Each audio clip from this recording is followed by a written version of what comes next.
športový klub Žilina. Jak dajú Maďari pekná?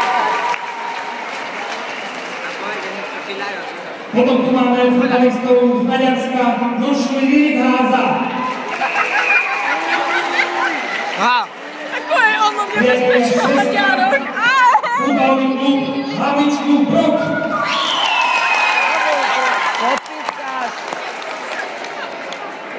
No a samozrejme tu máme ešte priateľov z Progresiu Bilovec.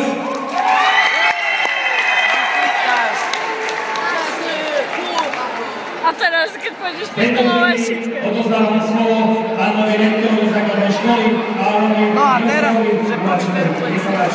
Nie je Slováček, tvoj kamarát ide. Ďakujem.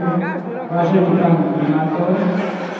Máš pocit, že je kamarát? Hej, staj buhej. Vážení hostia. Čau, bratku.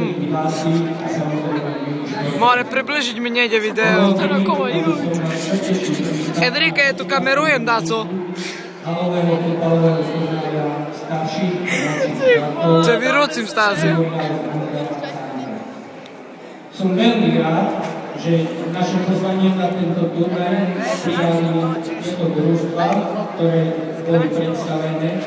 Myslím si, že tieto družstva sú zárukou kvality a tak, ako už dnes od rána, verím, že popoludní počas zajtrajšieho dňa Dobre, tebe nemusím kamerovať. veľmi zápasov a individuálnych výkonov. Prajem našim hosťom, hlavne chlapcom a ich trénerom, aby sa u vás dobre cítili a samozrejme, aby sa im darilo. A nám všetkým divákom takisto prajem veľmi pekný športový zážitok. Ďakujem. Ďakujem pánovi Levičovi a teraz slovo vicepremiér Pesticínu SK Leukečkou. Že už si prehral 1000 eur. Ko? No Lúňo práve pred chvíľou. Skráť to! Môžem sa vám prihovoriť pri príležitosti takého, ako je tento futbalový klub.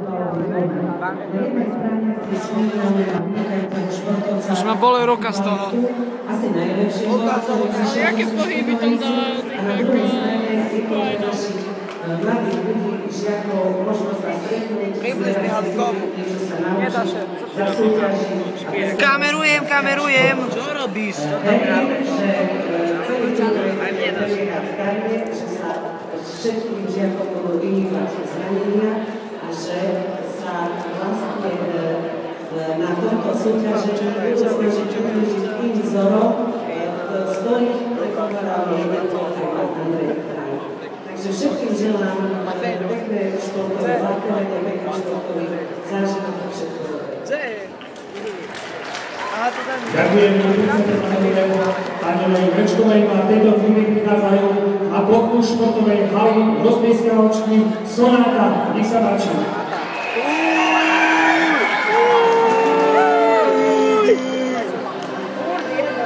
Prečo ty